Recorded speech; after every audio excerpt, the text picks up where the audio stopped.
8 o'clock on the East Coast. It is 5 o'clock on the West Coast. I forgot to put it as a single on me, but that's okay. It is the 23rd of May in the year of our Lord 2024, season 14, episode 31, 665 times. You have been welcome to the Clubhouse Podcast, your one-stop shop for all things sports, entertainment, pop culture, pro wrestling. It's what we do. And it's good to be back in the studio for the first time in like 3 or 4 weeks. We have been very, very busy. And we will continue to be very, very busy over the next few because we are actually going to be off next week because I will be on the road. My name is Rob. I am the executive producer of the Clubhouse Podcast. And you may not know what's happening over here. That's called sunshine. We haven't had that in like 3 days. It was really, really dark this morning. I thought it was going to happen again tonight, but well, it may still. That way for me is my co-host and a man whose shirt, even though it's not, lends to be a real American. He is Alex. Well, shout out to our friend of the show, Silas Mason. Unfortunately, he couldn't make it to the Metroplex this past weekend, but we're happy to hear that he's doing well. However, that way is not sunshine. I think we're still waiting in Rockwall.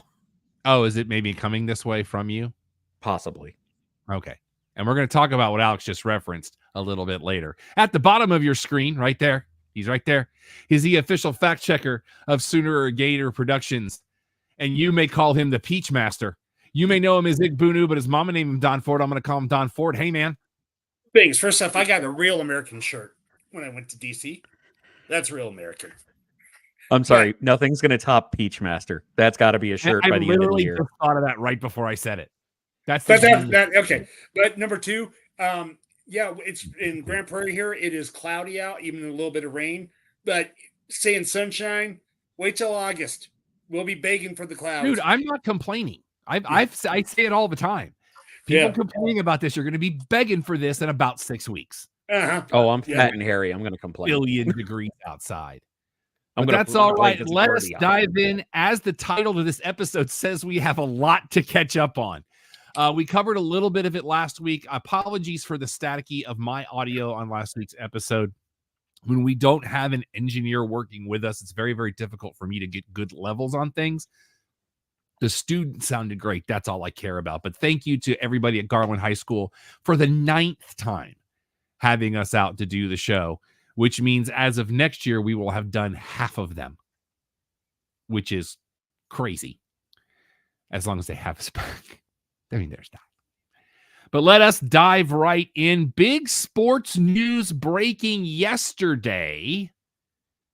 ESPN and their grip on all things sports. As a wise woman once said, the more you tighten your grip, the more star systems will slip through your fingers. Because starting next year and then completing the cycle in 2026, it will be Warner Brothers Discovery that will have all of the college football playoffs. TNT, TBS, that whole thing. They will be doing the college football playoffs fully in 2026. They start the games this coming season. Alex, I need you to hit the breaking news. All right, one moment. Right here. We have breaking news in Rockwall, Texas.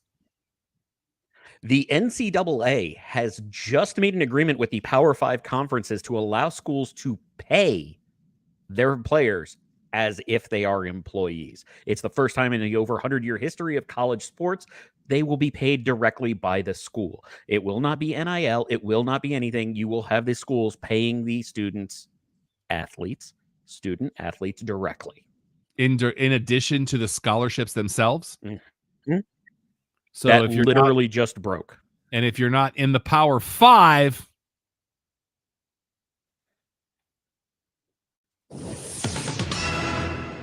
people in audio have no idea just what just happened.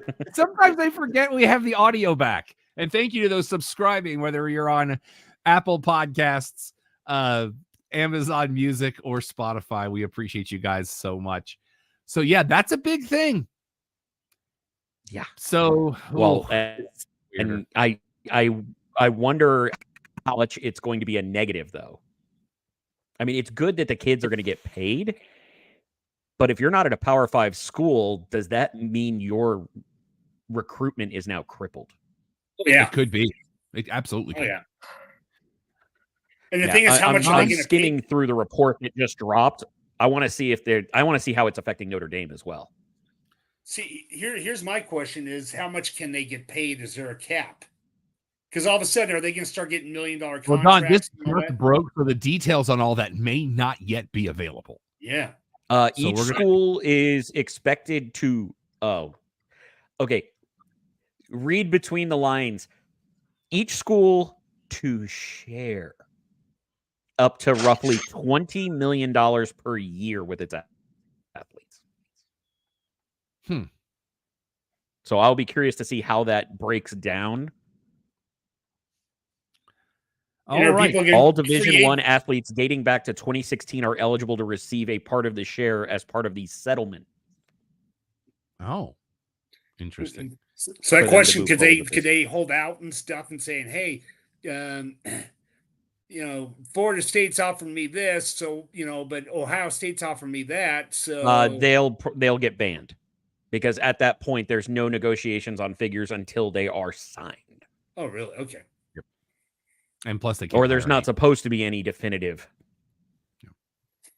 And but this also goes along with the antitrust lawsuit payout from the NCAA to student athletes. Alex, they still can't sign with an agent, though. Is that correct? I believe that is accurate, yes, because that would render a professional athlete act. Don, I have an assignment for you. What's that? In 2026, at the end of April, I need you to schedule a trip to your home, your secondary hometown. Because 2026, the NFL draft has been announced for Pittsburgh, Pennsylvania. Next year, it will be in Green Bay. But 2026, and I was talking to someone, because my company is in Pittsburgh. Yeah. I was talking to some people yesterday, and they're like, we don't know where they're going to put it. That's a good point. Well, and honestly, you can't even do it at the. Oh, I wonder if they're going to do it in Oakland. I apologize. I realize that might be a little bit of inside baseball. Yeah, I'm confused. The University of Pittsburgh, PITT, Let's Go Pitt, is actually in a town called Oakland. Okay, which is why the student section of the basketball games is known as the Oakland Zoo. Oh, fair so enough. I'm wondering if they're going to be utilizing the campus or if they're going to do an entire pop-up somewhere, which I can't even tell you where that would be, because my first thought, I think, would be the same as yours, Don. It's like, oh, okay, they're going to do it at the Igloo. Wait, hockey's going on. Okay, maybe they'll do it at PNC. Oh, baseball's going on. Are they just going to do it at Heinz Field? Well, I'm kind of intrigued by that. Aggravated Stadium? Heinz Field at Acupuncture Stadium, yes. Yeah, they could do it at Heinz Field. Or number one, they could pop up a thing at the State Point Park by the rivers there, across from the stadium. Number three, they could probably schedule it one night when they could talk to the NHL and say, "Hey, we need it for 3 days nights, or whatever." And here's the thing: do you know how many people went through those gates this year at the draft in Detroit? No, over 500,000. Mm-hmm. Is that over the 3 days? Yes. Yeah, but it was so 6 digits every day. At their slowest day was day 3, and they still went over 150,000. Oh, wow. Yeah. On a side note, did you notice anything about where Dynamite will be next week, Alex? Next week? Mm-hmm. I missed this. Aggravated Stadium sponsor has an arena in California. Oh, okay. That's funny. But, if they're going to get 100,000 people, why not do Heinz Field? Why not? I will say this. Last time I was in Pittsburgh, we drove past Aggravated Stadium, and their soda refills, they just have machines out there on the concourse. Oh, do they now? So you don't have to wait in line for refills. I thought that was kind of cool. Yeah, and it is. And A. Crenshaw is a newer stadium, so it's going to be good. All right. So we'll keep an eye on that. In the NBA last night, Dallas beating Minnesota. Crazy when you quadruple the number of threes of your opponent and you still lose. So they are now 1-up in that series. Boston in overtime beats Indiana in the first game in that series. That second game is tonight. I'm be interested to see how that goes because the Pacers played them tough in game 1. So we're going to see how that goes tonight. In the NHL, we have in the Eastern Conference, my Florida Panthers score early, hold on, get 2 goals in the third, one of them courtesy of an own goal at the very end of the game, and they win 3-0 to go up 1-0 in that series. Dallas, Edmonton. I apologize. I just want to clarify, Don, was everything coming through for you on that one? Yeah. Because after my Florida Panthers, everything froze for me. Yeah, you're stuttering a little bit. Your video is. So I'm wondering if you're starting to get a little bit. I think so. I would say so. Possible. If Don hasn't had any issues. I just wanted to confirm if it was just me. But did you happen to see the waved off goal from the Panthers? I didn't see the waved off one. I saw the own goal. Okay, yeah. So the first goal gets scored early on. It gets all the way to the third period. They score again. Rangers fans go to get up to leave because New York. And all of a sudden it's getting reviewed and you have all the people walking back to their seats and then giving up another goal not long after that. But Edmonton Dallas kicks off tonight. So we're I honestly believe this game 1 is going to set the tone for the Western Conference Finals. Dallas is a team that they look great, but Edmonton is a team that seems to be on a mission. So I honestly believe that the Western Conference Finals are probably going to be more entertaining of the two, although both series will be fun to watch. I think the Western Conference is going to bring a little bit more drama. I actually 100% disagree with you. I would not be the least bit surprised if Dallas sweeps this series. They are a better team in every facet. The only thing that Edmonton has over them is Connor McDavid. That is the entire list. I mean, Draisaitl's a good player, but he's not any better than anybody else the Stars have. And they're just a more complete team with a great coach. I don't see Edmonton standing up to it. They have too many questions between the pipes as well. Dallas may beat them by 3 or 4 goals tonight. Now, I'm not a homer in any way, shape, or about it because I usually root against Dallas teams. Until a couple of days ago, I wouldn't have debated you on that. But everybody and their brother had Vancouver destroying them in Game 7. And Edmonton was like, hold our beer because, Canada. So it's all about who's hot right now. And that is true. That is where the parity of the NHL comes in. Yep. And that's why I love the NHL. Russ is in the chat room. He says Mavs Pacers in the finals. Mavs winning in 6 because Game 6 would be on his birthday. Well, I agree with half of that statement. I think it's going to wind up being Mavs Celtics, but here we go. You know what? Going into the playoffs, because I said this all season long, who's going to stop Boston? Boston is not playing consistent basketball. And the Pacers are the kind of team that will reach up and bite you on the tuchus if you want them, if you let them. They do get hot. They do definitely get hot on the shooting side. And Bob and Tom. All right. Major League Baseball standings, boys. Let's get into it. In the AL East, the Toronto Blue Jays, 4 games under 500. They're 11 back in the division. So the AL Beast is back. They are 2.5 games or a game and a half back on the Rays. The Rays are a game and a half back on Boston. Boston now 4.5 back on Baltimore. Baltimore's only 3.5 back on the Yankees. By the way, Boston's on a 4-game heater. Well, when you have Rafael Devers, however you pronounce it, hitting a home run every single day. Well, did you see the other day? I can't remember who it was, but hit a home run and robbed a home run in the same game, and it's only like the 6th time it's happened in the last 30 years. I want to say that was Julio Rodriguez, but I could be wrong. I believe you are correct. In the AL Central, the Chicago White Sox, they're 20 games under 500 in May. They're 18 back. They are 8.5 back on Detroit. Detroit's 3 back on the Twins. Did you see the story that came out of Twins Nationals last night? I did not, but now I really wish Mike was in the chat room for this. So the Nationals have a cart that will take the relief pitcher, the 300 Oh, I did see this. Okay, yeah. from the bullpen. Don, did you see the story? No. So the Nationals have like a golf cart that will take you the 300 feet from the bullpen to where they run onto the field. The relief pitcher, who says he's been waiting the entire series to do this, the closer comes in. As he gets out of the golf cart, he tips the guy $5. Oh, God. And when they ask the manager about it, he's like, that's because we teach our people to be respectful. You do the right thing. This made Around the Horn and PTI today. So, but the Detroit is 3 back on the Twins. The Twins are 5 back on KC is actually in 2nd place in the division. So they might be playing a little baseball over there finally. They have a great young core. They didn't last year. Well, Kansas City no, was they 8.5 back on Cleveland. No, they had Bobby Witt and a whole lot of what's happening. Now those guys are starting to catch up.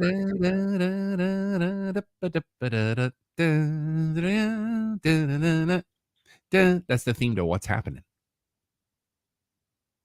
Would you care to explain that reference? It's a TV show from the 70s. It was called What's Happening, and that was the theme song. But how does that apply? That's what I'm getting at. You said they had one person and What's Happening. Oh, okay. Sorry, I'm struggle with references that are a decade older than me. My jokes can't all be home runs, but you miss 100% of the shots you don't take. With the great Fred Rerun Berry. Was Rerun on What's Happening? That's what I just said. The great Fred Rerun Berry, yeah, who became a preacher. I love that show. Man, I love that show. In the AL West, 10 games under 500, 6.5 back is Law. Law is tied with Oakland. I was watching a YouTube video today about from one of the YouTube holes rabbit holes I've been falling down is a channel called Travel Ruby. She lives in Vegas and she does all videos about Vegas. One of the videos she did a couple of months ago was she and her husband got to stay at the Tropicana before the demolition occurred. And she talked about the fact that part of the reason that they're demolishing the Tropicana, which has been there since 1956, I think, is because that's where the baseball stadium is supposed to go. On the Strip. Yeah. She said in her video that she talked to a number of people that work there, and every one of them said that baseball stadium cannot and will not be on this property. It's going to be something else. And I'm just kind of like, and they said it's not going to be available till 2027.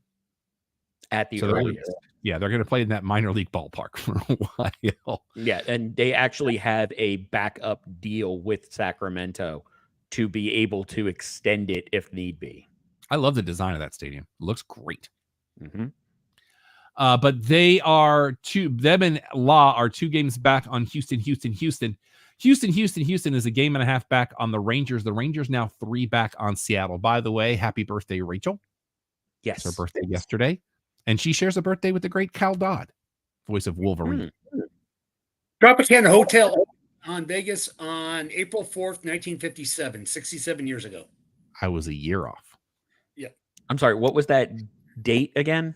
April 4th, April 4th. 1957. Okay. Yeah. So it was two they missed the exact to the day by 2 days because the demolition started on April 2nd. Yeah. Nice catch by that, though, Alex. I saw where you were going. So, honestly, I was thinking more along the lines of it is exactly like 2 months younger than my dad. All right. In the National League West, the Colorado Rockies, they're 17 games below 500. Maybe they need to move to Utah too. No. They are 15.5 back in the division in May. They are 7.5 back of Arizona. Arizona, actually, it's Arizona that's moving, not Colorado. So that joke just completely fell flat. I apologize to all my fans. Arizona's a half game back on San Francisco. The Giants are a game back on the Padres. San Diego's 6.5 back on Misty's beloved Dodgers. In the NL Central, did you see the thing? Is it Shohei that just bought Adam Carolla's house? Did you see that the other day? No, I have not seen it. Yeah, he bought Adam Carolla's mansion. In the NL Central, the Cincinnati Reds, they're 10 games below 500 and 8.5 back. They are a game and a half back on your Pittsburgh Pirates, Don. Pirates are a game back on St. Louis, who is 3 back on the Cubs. The Cubs now 2 back on Milwaukee. Mm-hmm. And in the how far back are they then? 5? Are they 5 back or 3 back? You're 6 back. You're 6 back. Okay. You're a game back on St. Louis. St. Louis is 3 back on the Cubs. The Cubs are 2 back on Milwaukee. Excuse me. Okay, so he bought Adam Carolla's mansion for $7.85 million. Hanti or whatever. Shohei Ohtani. Ohtani, he probably had that on him. I'm just saying. Yeah. No, that was just from the gambling fund. That allegedly. Yeah. And in the only division that matters, degenerate here, no, it's there. The NL East, the Marlins are in a free fall. They're at a 333 win percentage right now. They're 20 back in May.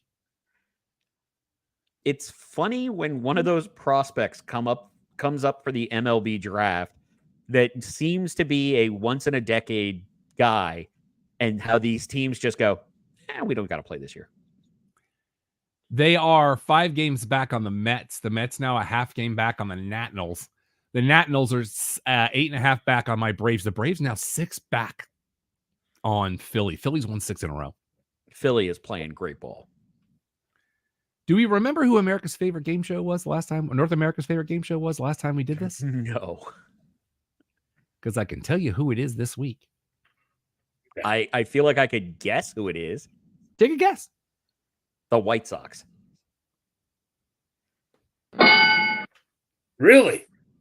Well, what is the run differential for the Chicago White Sox? Don. I can go big. I'm going to say -75. Alex. I'm going to show Don what big is. I'm going to say they're at 100. That would be -100 for people playing at home. The Chicago White Sox are they've played 50 games.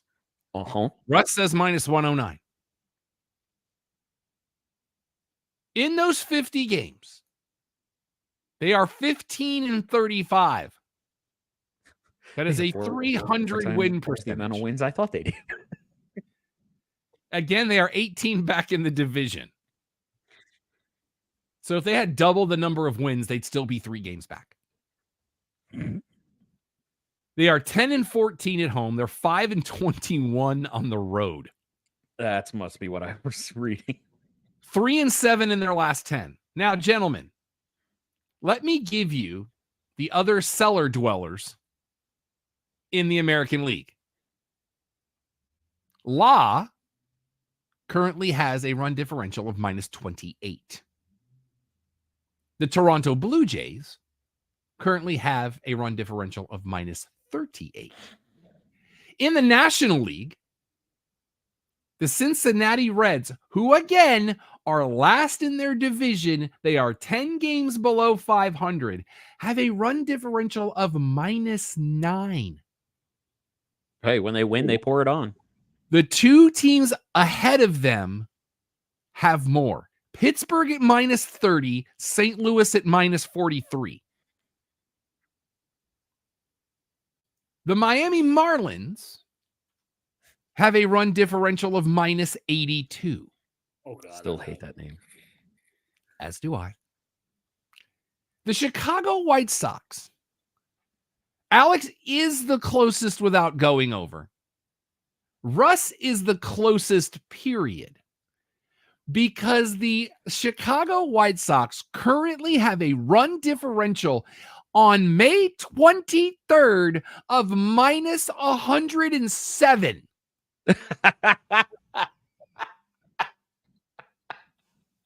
That is on pace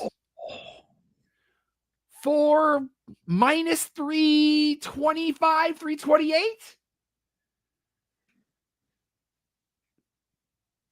Yeah, that's where we're at, kids. You're saying there's a chance? Russ with a great quote. Missed it by that much. Great show. To clarify, what was the math on that? Was they are on pace for what? Minus three right, what? About 328, 330, somewhere in there. Okay, because the worst all time is minus 349 by the 1932 Red Sox. Woo! Sorry, I had my other laptop, the charger came unplugged. A team I feel like Babe Ruth single-handedly just hit bombs off of repeatedly for selling him as a young player. That's insane. All right, boys, we're going to see how this all works out. Let's keep moving because, again, we got a lot to cover. Disney Plus announcing that their Agatha series, spinning off from Scarlet Witch from WandaVision, Agatha All Along will debut its first 2 episodes on September 18th. So they're backloading a little bit right now. They have actually also canceled Raven's Home after season 6, but Raven-Symoné, being an executive producer for the network, is working on a spin-off show called Alice in the Palace about one of the characters from that show. Fox has renewed Alert Missing Persons Unit for season 3. Didn't know that was still a thing. And apparently neither did my broadcast partners. Yeah. We've been watching that for it's okay. It's one of those. It's all right. Freebie has canceled Primo after 1 season. So if you're into that show, you'll just watch the first season. Some big news from FX. Welcome to Wrexham has been renewed for season 4. Alex, are you caught up yet? No, I am 1 show behind or 1 episode behind. And I will wait. They have renewed Shogun for seasons 2 and 3. So this is not just a limited series. Alex has watched it. I have not. It to be on the surface level, it is one of, if not the best show. It's top 5 for me all time already. But there is also a very interesting thing that occurs at the end of what we now know as the first season that I really want to talk about, but I will not spoil. I am going to get to it at some point. All right, Hallmark, because Rachel's birthday week, they have renewed When Calls the Heart for season 12. Hulu has canceled after 1 season the show called The Other Black Girl. This is about a young lady who gets a job and she thinks she's the only one of her demographic and then meets another one and the dynamic they're in. Max has told us that Frank Grillo is going to play Rick Flag Sr. in season 2 of Peacemaker, as broken by James Gunn. So, and Russ did tell me this the other day, Price is Right with the Bob Barker era is going to be on Buzzer starting May 28th. Go ahead, Alex. Now, do you have the note on why Frank Grillo being Rick Flag Sr. in Peacemaker 2 is interesting? I read this and forgot it. Okay. It will be his second turn, as he will be voicing Rick Flag Sr. in the animated Creature Commandos. So it will be a continuation from animated to live action. And they have renewed Conan O'Brien Must Go for season 2. This is a travel show with the Conan O'Brien. I've heard a lot of good things about it, but I have not watched it yet. NBC announcing this week that Cameron Manheim, I always screw up her name, she is leaving Law and Order after this season. So there is that, as they are moving organized crime to Peacock. They have canceled the reboot of Quantum Leap after 2 seasons. That's unfortunate. I know people liked it. Late Night with Seth Meyers now renewed through 2028. Whew. I mean, deserves it. Yeah, he does great work. And season 3 of Bel Air will start with 3 episodes on August the 15th. So that will be coming back. Okay.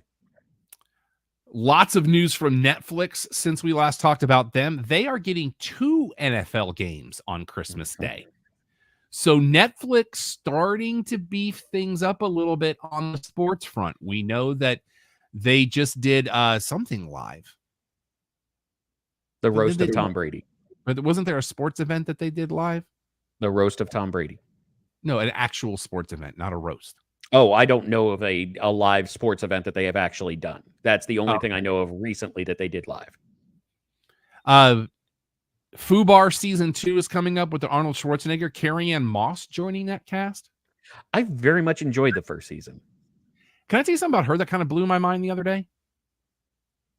Besides the Acolyte? Yes. Which Okay. I'm very much ready for. Cerveza Cristal! If you don't know, look it up. Remember, I don't know if you remember, but there was a spinoff of Melrose Place, the original in the 90s. That was called Models Inc. I feel like I vaguely remember the commercials, but I never even watched regular Melrose Place. Well, I didn't either. I just knew about the spinoff. Carrie-Anne Moss was one of the models on that show. I can understand that. I saw that the other day. I was like, completely didn't realize that. Let's see here. They have renewed 3 Body Problem for season 2, which based from what I've read, they're going to go a lot deeper into the source material with the second season. So people were glad they were getting a season 2. Well, interestingly enough, I know a few people that read the material and was like, it's actually supposed to be 5, not 3. Wow. So that might be more of where they expand. We are getting Happy Gilmore 2. Yeah, we are. Did you see Sandler's request of who to get in it though? No. He said, I will take a pay cut. I just want Tiger Woods and John Daly. Yes. Fair enough. There's a brand new show. Well, they have Shooter in it? Yes. Okay. Yeah, he's actually the first person that talked about them doing this. Okay.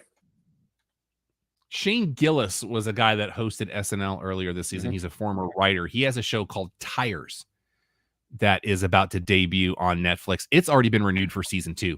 Okay. I kept seeing it pop up when I was opening Netflix, but I was like, where's Kevin James? Isn't this supposed to be his show? And there was no anything on it. So that actually fills in a gap for me. So thank you. They have also renewed My Next Guest with David Letterman for season 5. Russ says he is very much enjoying the Knuckles series on Paramount Plus, which I have not yet gotten into. And their theme song is the last movie was. I'm having a hard time getting to it. He said the theme song is The Warrior by Patti Smythe and Scandal. Well, that's what they used for Glow too. So. Oh, I still haven't watched that yet. Let's see here. Prime Video has said they have renewed Mr. and Mrs. Smith for season 2. I recently watched a YouTube video was like 10 season finales that leave things very ambiguous. That's the word I'm looking for.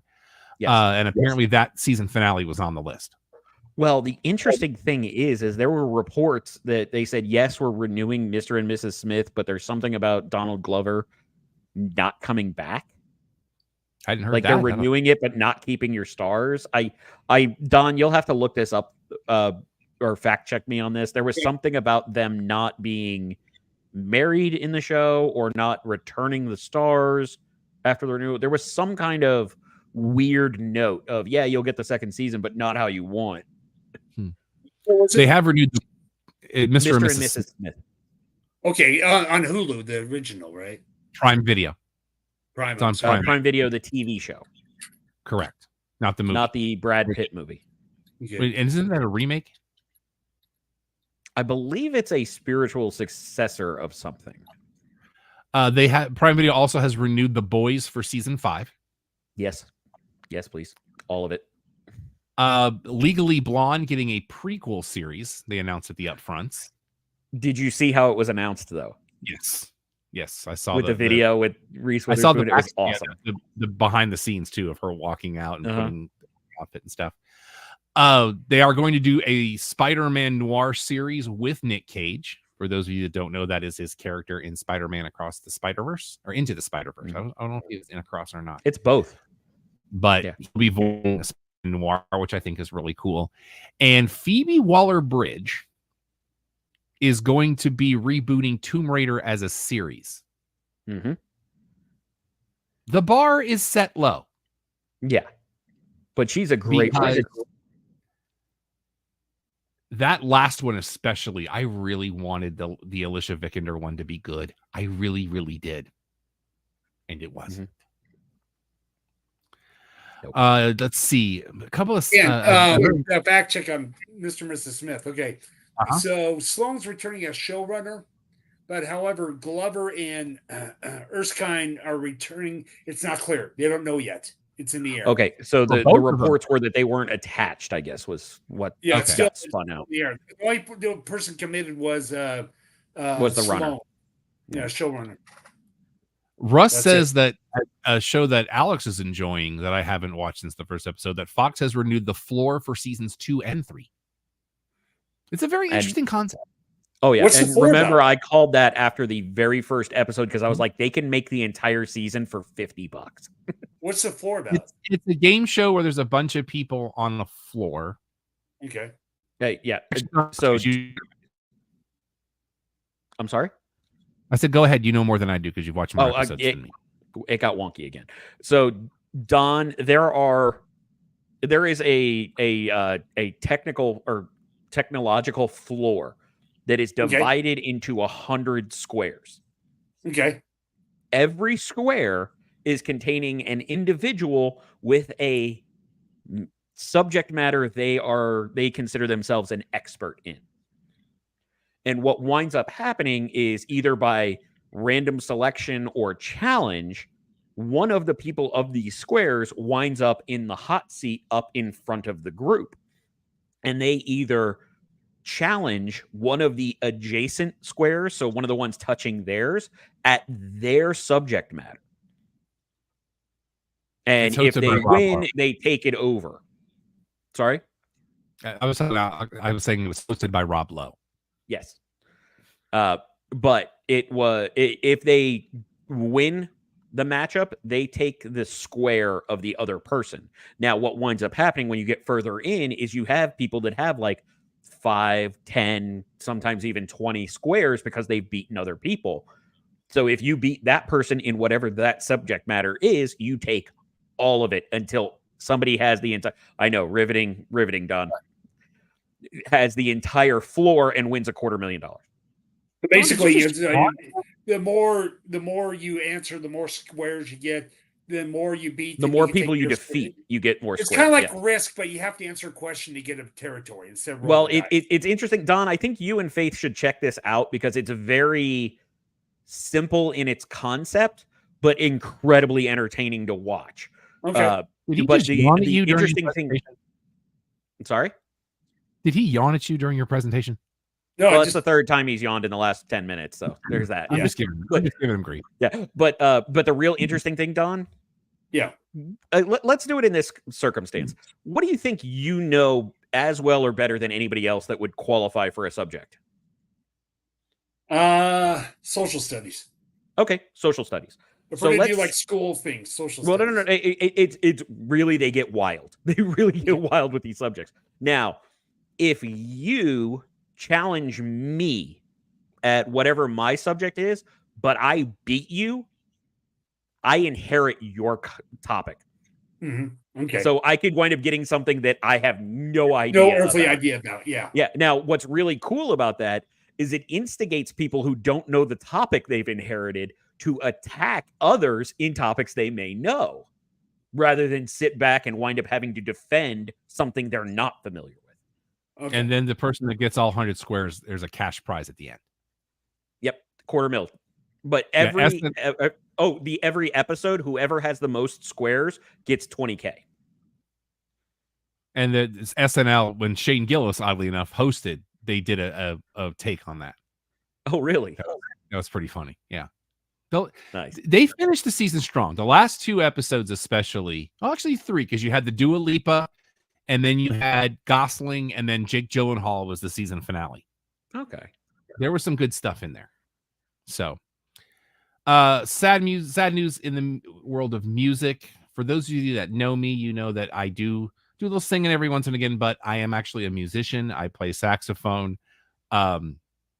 David Sanborn passed away a couple of weeks ago. One of the best sax players on the planet, in my opinion.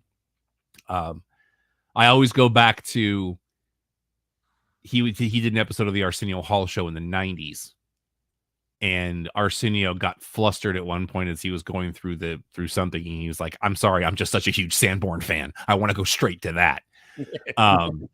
Amazing saxophone player. He passed away of prostate cancer, we found out, which is always a good time to remind people, go to your appointments, get yourself checked, especially as you get older. You know, they've lowered the colonoscopy to 45. So I had that done a couple years ago.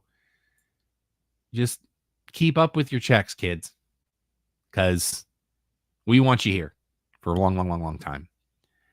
Of course, you know, we also lost Roger Corman before last time we talked, and Dabney Coleman. Man. So big fan of all three of those guys and their work. Perfect in 9 to 5. Yeah, there's a brand new documentary coming out called Still 9 to 5 or something like that, where it compares the concept of that film to current day. That's premiering at the Cannes Film Festival. So, but you know, you kind of look at, he played so many different roles, but he would, you know, if you take, you know, Beverly Hillbillies, the whole array, but you take, you know, 9 to 5 is what probably his most known role, most people would say, but he could do so much different stuff. Like Cloak and Dagger, he plays a good guy. Cloak and Dagger's a great film. I have the blue. Yeah. So he was so versatile and stuff like that. And now, and Russ did want to say it was 10 years ago today he had open heart surgery, so make sure you're getting your checks for sure. Alex. Yeah, so the big four, because if you go on IMDb, they always go with what people are most known for. In order, the big four for Dabney Coleman is War Games, 9 to 5, You've Got Mail, and Tootsie. I think those are just like my fan votes, probably. Yes. Of ratings. I believe they do it by traffic. So, something's a little bit in Alex's wheelhouse of an era coming to an end. Sum 41 has announced they're going to play their last show on January 30th of next year. I saw a clip the other day that came up in my YouTube algorithm of them on Sirius XM doing a Metallica medley. Mm-hmm. That's pretty cool.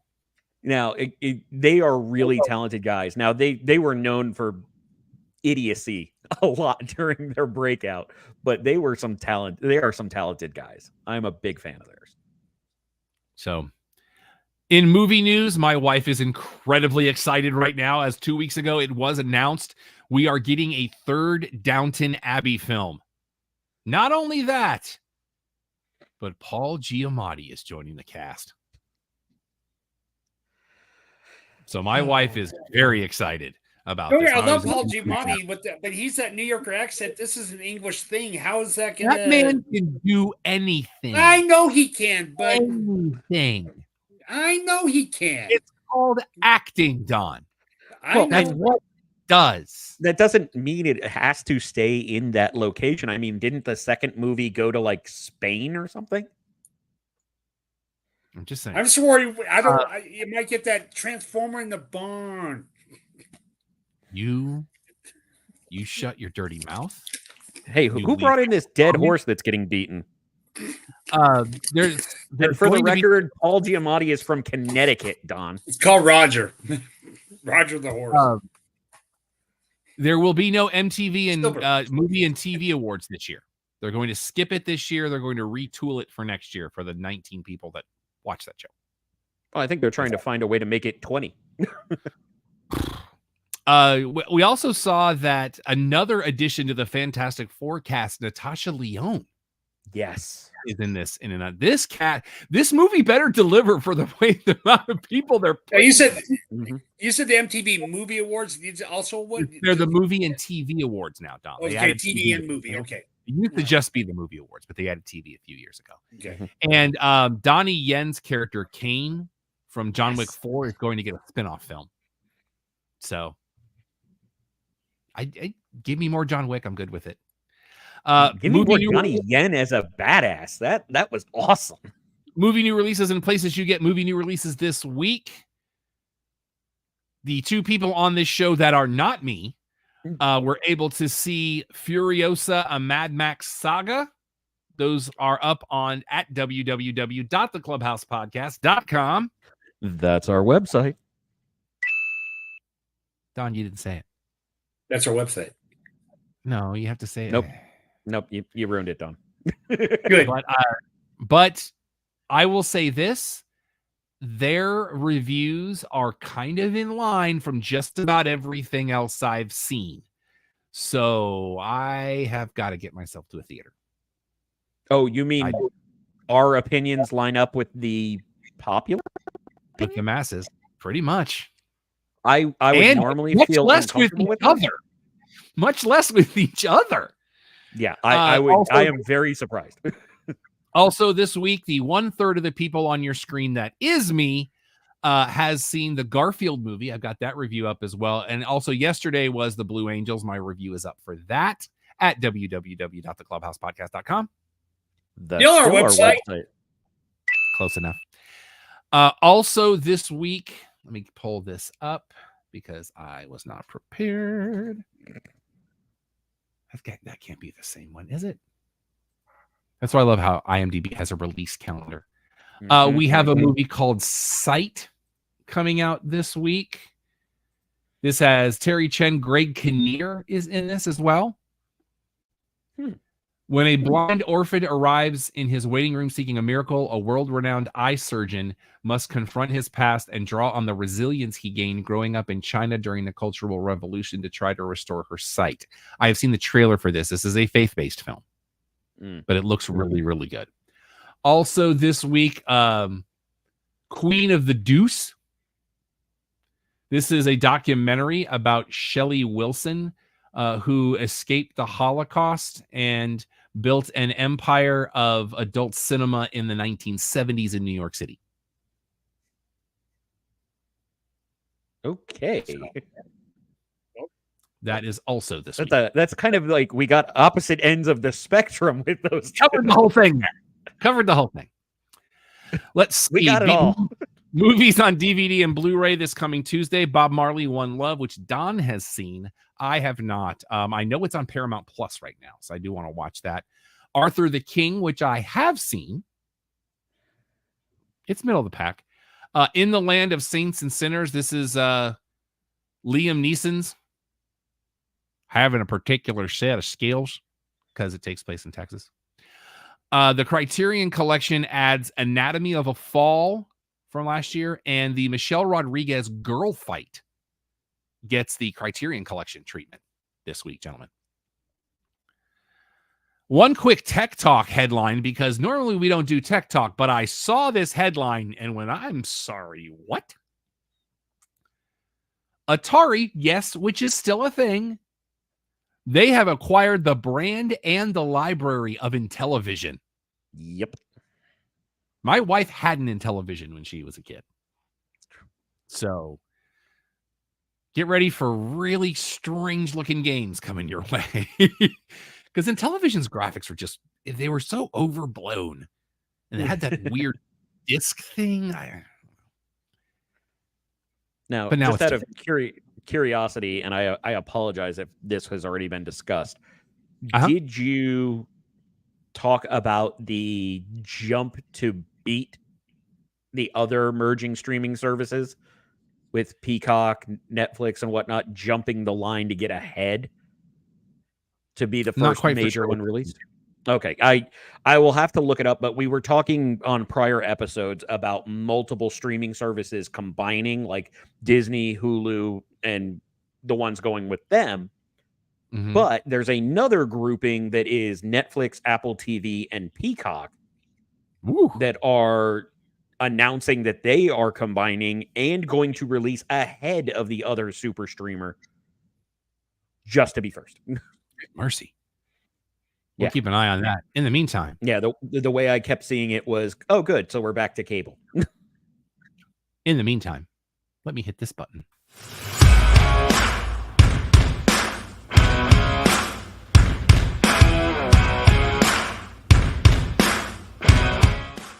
It is time to get into the other half of this show as we talk about the world of professional wrestling, and boy, do we have a lot to talk about. By the way, if this is the section of the show you would like to focus on, we now isolate this half of the show and put it on our YouTube channel. Whether or not we will go to audio for that, I haven't decided yet. So use, the QR code. It's over there. Check it out. All right. Tonight on Impact Wrestling. Well, no, TNA. It's TNA Impact is the name of the show now. I can't keep up. Last week there was a tag match. ABC versus Speedball Mountain. The winner of that match, being Speedball Mountain, now must face each other. And the winner of that match becomes your number one contender for the X Division title coming up at some point. I don't know if it's going to happen next week or if they're going to wait till Slammiversary, which is next month. Or no, July. Not June yet. But congratulations to someone Alex is a fan of. Reality of Wrestling has a new Texas champion. Ryan Davidson, with a very long run with that belt, drops it to one Danny Limelight. Absolutely. Shout out Danny Limelight. One of the who says he will now in the industry. He will now change the name of the belt to the Empire State Championship. Because heels will do heels things. And that was the second shot at that title. The first one he did not win. Speaking of things of its ilk, Alex had an adventure last weekend. Whew. And I'm going to say this, Alex, not exactly the execution of where you were is not what I had anticipated, because I thought this was going to be one show and then a couple of things, but apparently what I am seeing now is they did a lot of taping. Oh, yeah, they did. Hand it over to you because it is your story to tell, my friend. Well, I first want to clarify that it was really cool to not have to go further than 20 minutes from my house for a pay-per-view event. But I do also want to shout out the OC Theater in Forney. That was an amazing, intimate venue. So it was a little bit smaller, but it was kind of a weird configuration.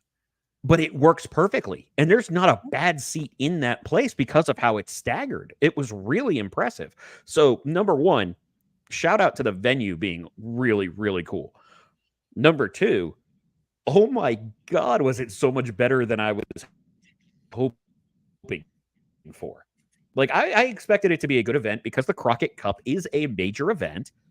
But for me, who is usually pretty critical of performances and things of its ilk, every match was quality. I mean, there's going to be an upcoming on Power, a ridiculous match, but even they told that story well. So, like, every match was quality. It was a very enjoyable time.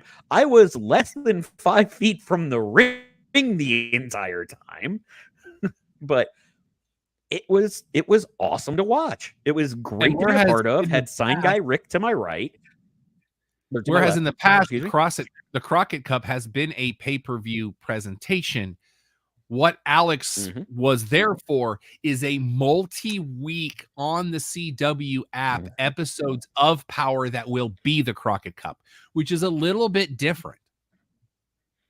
Yeah, and I believe this week's or this coming week's first round of the Crockett Cup did not occur at the venue. It started at the quarterfinals. So we had down to the Elite Eight. There were title matches. There was special attraction matches that you would have in there. I don't know if we're going to get Baron Von Storm on an episode, but we are going to find out. But it was really, really good. And you know what?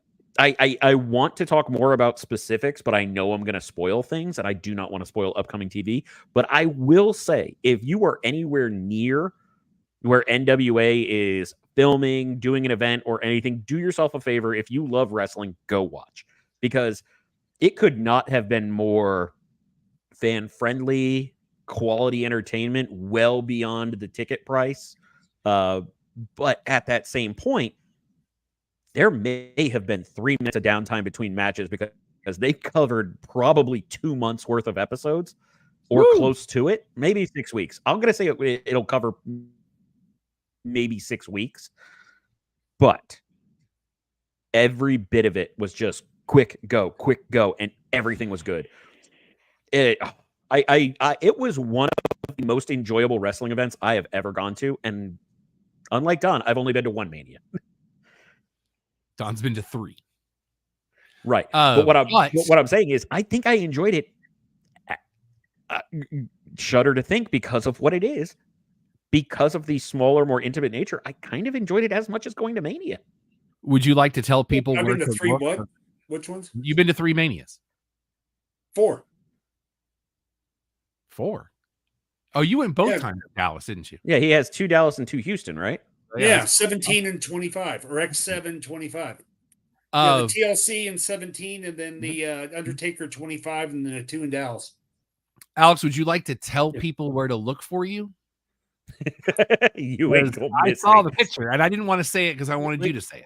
But that's the interesting thing. That photo is not broadcast. That photo is from the other side in the back row. But I am right next to the ring. If you're looking at hard cam, when you get to the episodes, the hard cam is to my left. So I will be on camera right next to the ring. And if you get to the shots where you had Billy Corgan, Joe Galley, shout out Joe Galley, and Danny Deals, their booth was directly behind me. So I was holding off on it. I probably should throw up the picture because I had to do the stupid selfie thing of like, look what's behind me. Yeah. But it was a great time. So be on the lookout for Alex over the next few weeks, multiple times on Power with 3 R's. I'm going to be on the CW almost as much as one of the Flash guys. One step closer to knowing people listen to the show. There was an announcement this morning of something I have been saying is coming for about 2 years now. In 2026, SummerSlam will be at US Bank Stadium in Minneapolis 2 nights. So we are now one step closer to what I've been saying is coming, that all of the majors will be 2 nights. Now, why SummerSlam is the next one? If I were to pick one, I still would have picked the Rumble to be 2 nights, but I think that's it. I still think that and Survivor Series will still wind up as 2-night events by the time the dust settles. I think this might be a don't be mad at us situation. We'll give you 2 nights of SummerSlam, even though you're not getting the Mania. Yeah. I think that's part of it, but you're right. I am shocked it's not originally going to be something that has an event like that. The 2 ones I would have thought would have went 2 days before SummerSlam. I genuinely would have thought it would be the Rumble or Money in the Bank. Also my thought. Yeah. Now, granted, we could also do Survivor Series because you have War Games. Yeah. But the pattern you have there is something where you have a main event or a major event on both nights that will have the men's and the women's. Yeah. Interesting note from Dana White a couple of weeks ago where he's talking about TKO doing branded weekends with his Power Slap League happening on Friday night, UFC Saturday night, and WWE going back to Sunday night. I'm interested in where this goes. Would they all be in the same city? Is it going to be an extravaganza? How is this going to work? I have a spoiler for you. Or would Power Slap be like their NXT? Go ahead, Alex. They're already doing it. Are they? They're already doing it in select situations, but it is in the same city, the ones that they've done currently. In the same city, not necessarily the same venue, but what they have done is had package deals where you have the UFC event and then the plea separately. Now, they're trying to sell it initially now, and pardon my bouginess for a second, so I just want to preface that. The reason I know about this is because they're doing it for suites. So they are selling suites as a short-term seat licensing, essentially, where you get that suite for the weekend, which means you have that suite for SmackDown, you have that suite for UFC, and you have that suite for anything else that comes. Whether it be a plea or Raw, they're already doing that kind of thing as a trial run. However, immediately after Dana White said this, Nick Khan came out and said, we're not moving to Sundays. Yeah. So that got a little interesting. That was what I was like. Yeah. Congratulations to Nikki Cross. She has completed her master's degree in history, and she is working towards her doctorate. Yes. So we could have 2 active wrestlers with a doctorate. Really cool, though. But not 2 DMDs. Correct. Well, I was going with Xavier Woods, but. Oh, okay. Well, I guess that makes 3. I didn't know he had a doctorate. Yeah, he was the first. Oh, wow. Okay. Mm-hmm. You know that I do not know. I feel like it was like library services or something off. Like, I'll look it up. Okay. We know that Zelina Vega was out of the Queen of the Ring tournament with an injury. We have no update on her. Don, one of your favorite things coming up July 7th, Shark Week. Did you see who's hosting Shark Week this year, Don? Is it The Rock? John Cena. You mean the Juan Cena? He is hosting Shark Week this year. Last year, I think it was the Momoa, if I remember correctly. It was. Yeah, no. Actually, it might have been Momoa 2 years ago because I feel like Hemsworth did one either before or after. I think Hemsworth would have been 2 years ago because that was right around Love and Thunder. Educational psychology. Ooh. For Xavier Woods. Julia was at the event. Was it Marigold? Is that the name of the promotion that she's helping support over there? Quick correction. Xavier Woods does not have a doctorate. He is working towards his doctorate. Oh, I thought he had gotten it. Okay. This report from WWE itself says he's currently working on it. Fair enough. But was the name of the promotion Julia was helping out? Was that Marigold? Was that the name of it that just started up?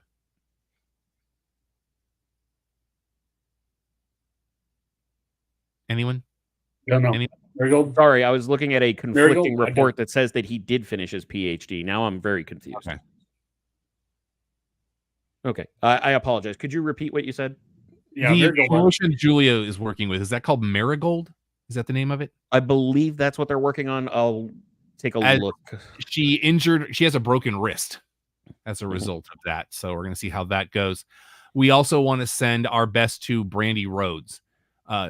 She said that the story of Maurice and her surgeries earlier this year inspired her to go get checked out because she was having some pain. She actually underwent successful surgery after finding out she had stage 4 endometriosis. So, yeah, stage 4. What's that basically? It is a female condition where there is growth outside of the female reproductive organs. Okay. I don't know enough about it. I'm not a doctor. Okay. What I read about it is, and she said it is incredibly painful. And then she found out she had it and had the surgery. The surgery has gone successfully, and she will be checking with her doctor periodically to make sure that there's no other complications. So our best to Brandy Rhodes because we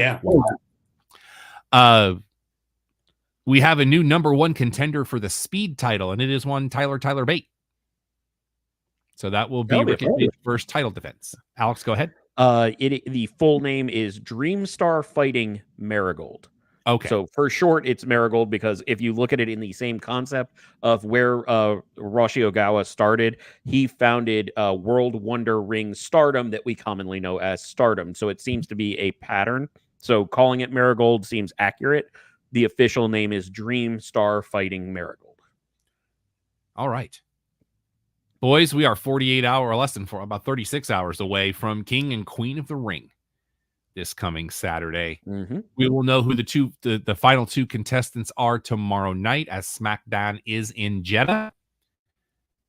So we're going to see how that works out. What are you boys looking forward to on this card? I mean, I'm looking forward to seeing how King of the Ring and Queen of the Ring works out, but that's really about it.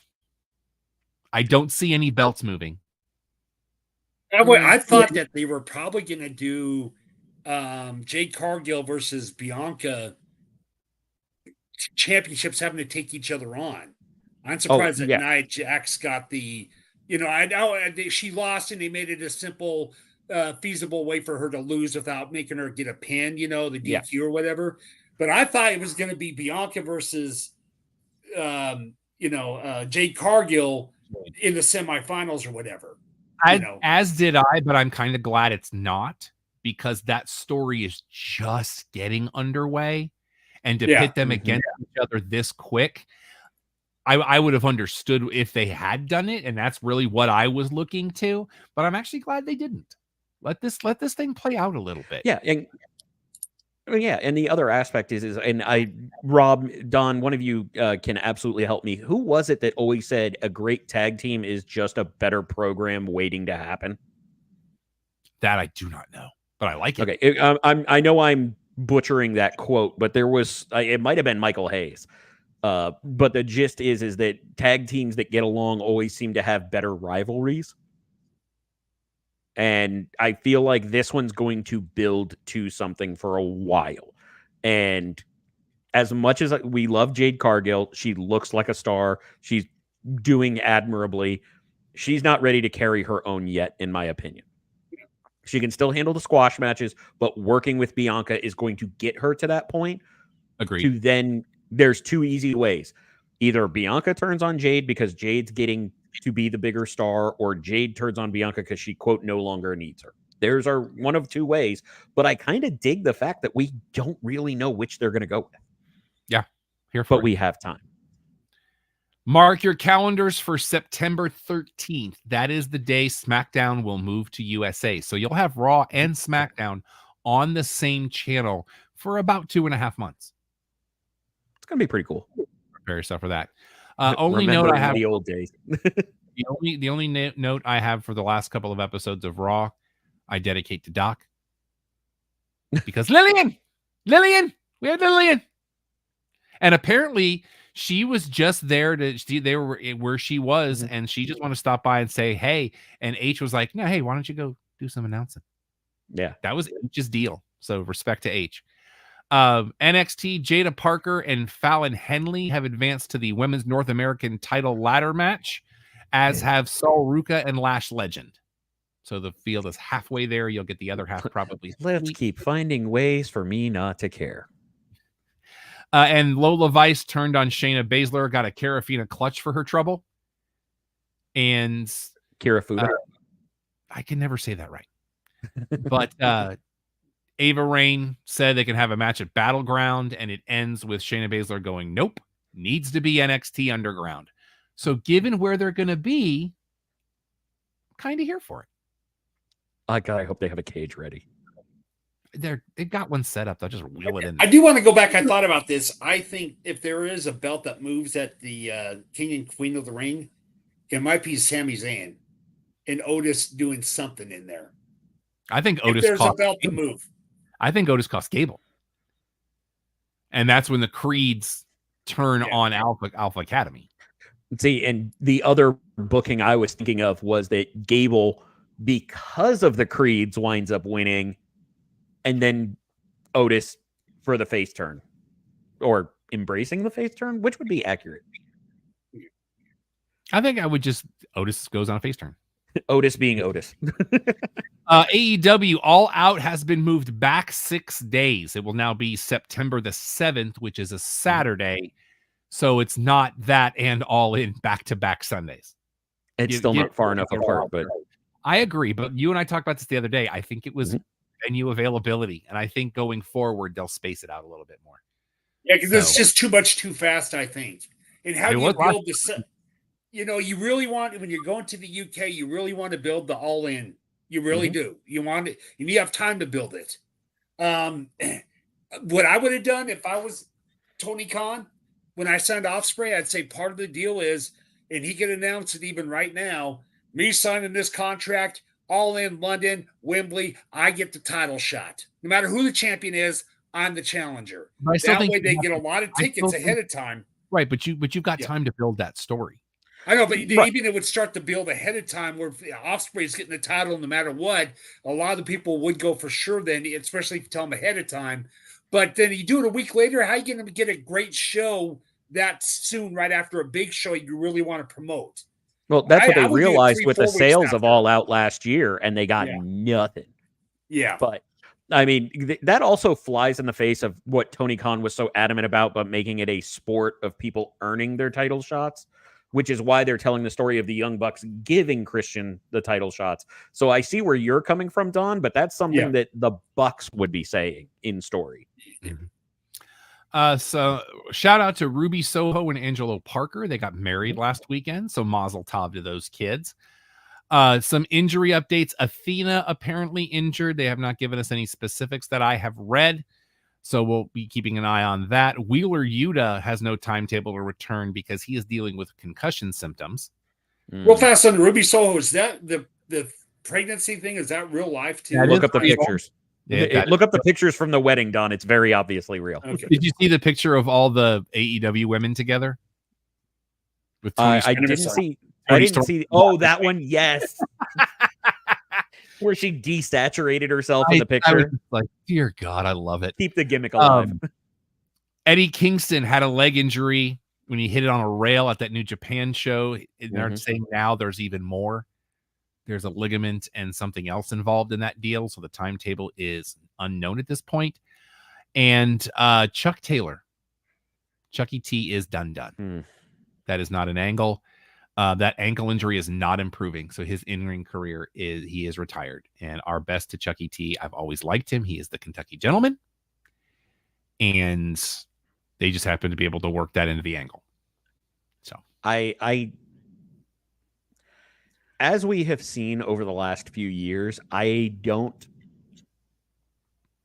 buy it 100%, but that may be some level of wishful thinking with the best friends aspect. Because I'm sorry? I said that's very possible. Yeah. I mean, you think about it, Bryan Danielson was told he was done. Saraya was told she was done twice. Edge. Adam Copeland was told he was done. Multiple people in the recent memory. Shibata was told he was done. And I don't mean to sound dismissive because I know how bad an ankle hurts. You can find ways to work around that. I mean, and obviously it's a huge jump from him to Andre, but Andre was basically immobile for the last 5 years of his career. If you find a way to make it work, you can make it work. I know they want him to be healthy, and I still feel like there's a chance there's either medical advancement or something for him. But at this point, that is the report. Alex apparently will be renting a hotel room for a month starting in mid-July. I didn't say that. Because AEW / Ring of Honor is going to be doing a lot of shows starting in mid-July at the Esports Arena in Arlington for what they're calling the Path to All In Summer Series. Yeah. Now, I want to go on record and say that venue is crap, but it sounds nice. But they're doing like 8 shows over 3 weeks. Yeah. As the arena, is that the UT It's not an arena. No, it's the old Arlington Convention Center that's next to Choctaw. Yeah, it's the old Arlington Convention Center. It's now the Esports Arena, and that will include Death Before Dishonor. Yeah, let me do the allegedly. At one point, that venue is so crap. I was in a discussion to buy it, not a long discussion. But there was an actual discussion of purchasing the venue. But I don't know this for a fact. This is pure conjecture. But I can say with a certain amount of assurity, the concept of you just getting a month of hotel rooms in Arlington has to have crossed your mind at least once. Interestingly enough, the reason it crossed my mind was somebody else said it. Oh, see, well, and that somebody wasn't me, so. We can. Your hand is right in the QR code. Oh, okay. But I know what you're saying. Yeah, that would be the sensational Shawnee brought that up. And I think it's kind of cool that they're doing it. We'll just see what they do with it. Well, honestly, I think this is them hurting. I think they're going to try and recreate the Performance Center, and because Texas is arguably the best place, not known as the 2300 Arena, for wrestling. Double or Nothing is this Sunday. Mm-hmm. A lot going on this weekend, so we'll be talking about that here in a couple of weeks. We had Dynamite Kid's nephew debuting on Collision, and in a great debut match with now Dax the Axe Harwood. So adjust your roster accordingly. Oh, it's been Dax the Axe the entire time, though. I just heard them with the graphic for the first time was last weekend. So, well, with the graphic might be new, and I may have missed it, but they openly said when their new names, when they got to AEW, is a tribute to Demolition. Right. Dax is Axe. Mm-hmm. Cash is Smash. Mm-hmm. Dynamite. Uh-oh.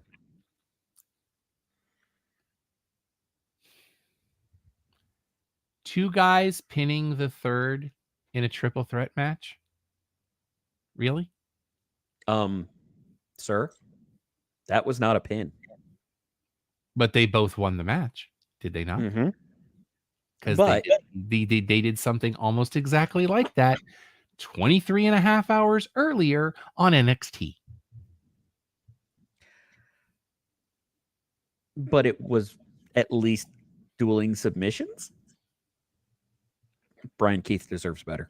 I agree. I like him a lot. Anything else you boys want to talk about? That's the run sheet on my end. Well, why don't you think they try UT Arlington instead of going to the other arena in Arlington? It may not have been available, Don. Okay. Because a crap venue is cheaper. Plus, there's nothing else going on at the Esports Auditorium. So it's probably like, hey, we're open. You can just, you know what? I bet Tony Khan bought it. Now that I think about it, I bet he bought that box of turds. I will say the reveal of him in the car at the end of Dynamite was kind of cool.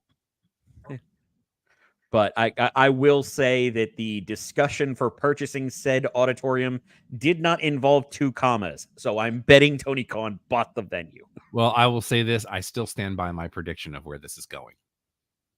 What's that? Did we not talk about that on the show? I don't believe we did. No. Well, I wasn't there for last show. So the Elite puts Tony Khan through a table, correct? No. Okay. Yeah, you did. I don't think they injured him.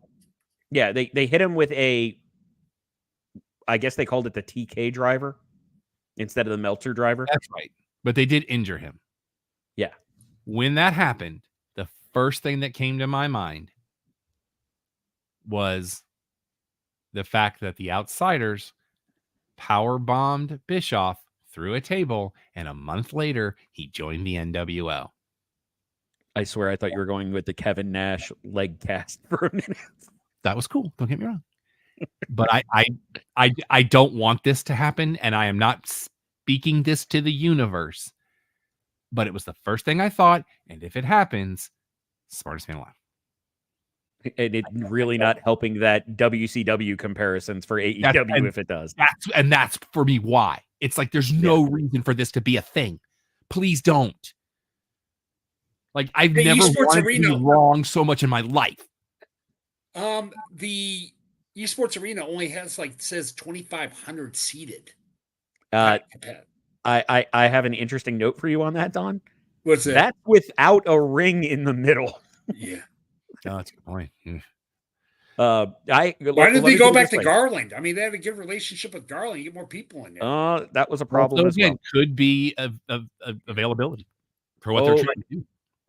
Garland, let's just say there were issues we're not allowed to talk about with that venue. Fair enough.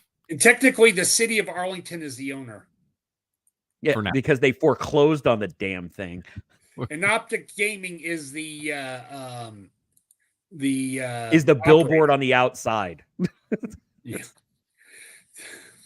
Anything else, gentlemen? It's only down the road. Who knows? I got a spare bedroom, Alex. We're Hell no. Hell no. Wow. Get all the teachers you want. I know where there are refrigerator boxes I'd rather sleep in. Ooh, wow. Try being nice. I That opened was my home mean. to the guy.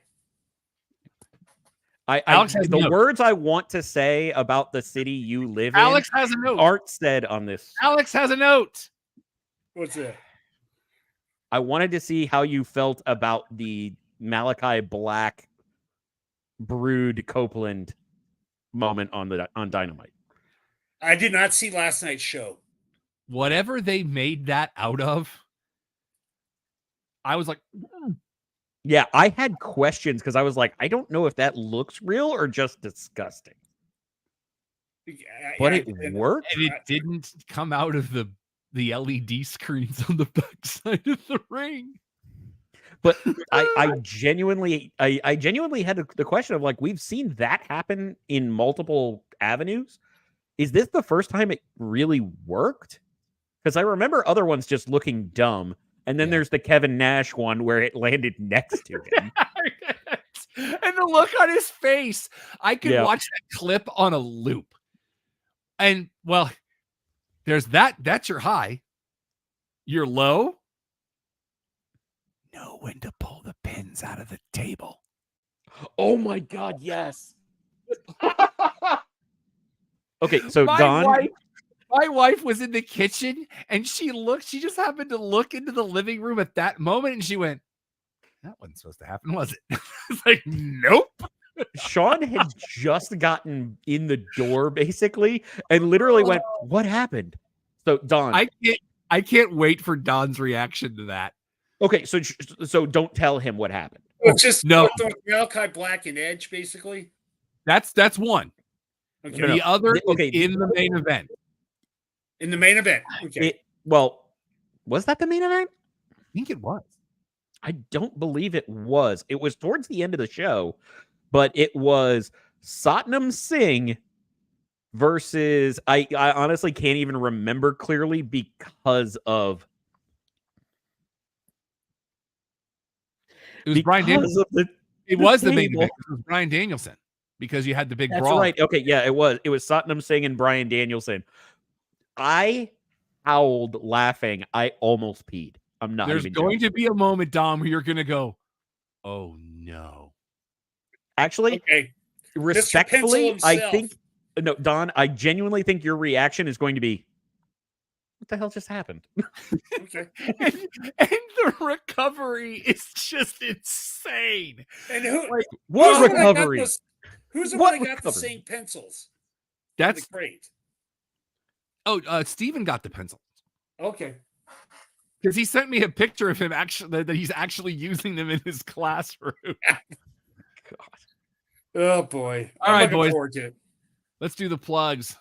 Make sure you visit our website, the aforementioned www.theclubhousepodcast.com. Find out everything you need to know and some stuff you don't. For everything else, there's that QR codes over there. It's over there. But if you're on the audio version, make sure you're following us on your social medias. Everything but Twitch. No, everything but X.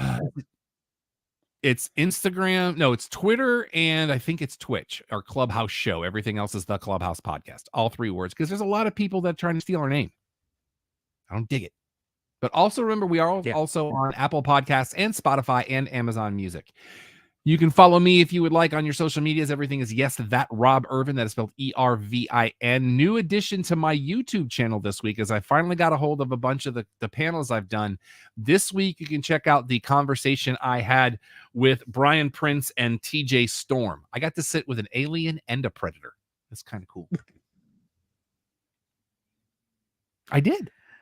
The setup is brilliant. Kudos. But if you wanted to follow me anywhere, it is Vexploit, spelled that way on everything. Now, if you want to help out the show, I have a little banner for you. Ooh. You can find the link along with everything else. Acknowledge our QR code. But if you happen to be an artist since I don't have to say it, since it's right down there. If you happen to be an artist, you want to contribute, have some suggestions to one of the many designs that we do have in there, you will get paid for your designs if you want them up on the store. And anything else, you can reach out to me at alex@theclubhousepodcast.com. Awesome URL to get those awesome shirts for the people that can't see or which they're listening, which is right down there. ProWrestlingTees.com/cheapopcast. I can read that. At Twitter, I'm Maggie Boo. And you want this madness to your place, just like we did the Real Al last weekend. Fun time, awesome time as usual. Thanks for having us there. Email me, clubhousepodcast.com. We love hanging out with the Empire, doing remote shows. Email Don for information on that. You can email me questions, comments, concerns. Tell me to go pound sand. I am Rob at theclubhousepodcast.com. Charlotte Marshall is on Pinterest because we are morally obligated to say that. We will be off next week, but we'll be back the Thursday after that at 8 o'clock Eastern, 5 o'clock Pacific. Your one-stop shop for all things sports, entertainment, pop culture, pro wrestling. If you're here in America, enjoy the holiday weekend. We will talk to y'all in a couple of weeks. So until next time, for Alex, for Don, for the Empire, I'm Rob. Clubhouse is closed. Brittany Palmer did like an opening of like a kind of a hippie commune thing I saw on Facebook today. Just living her best life, bro.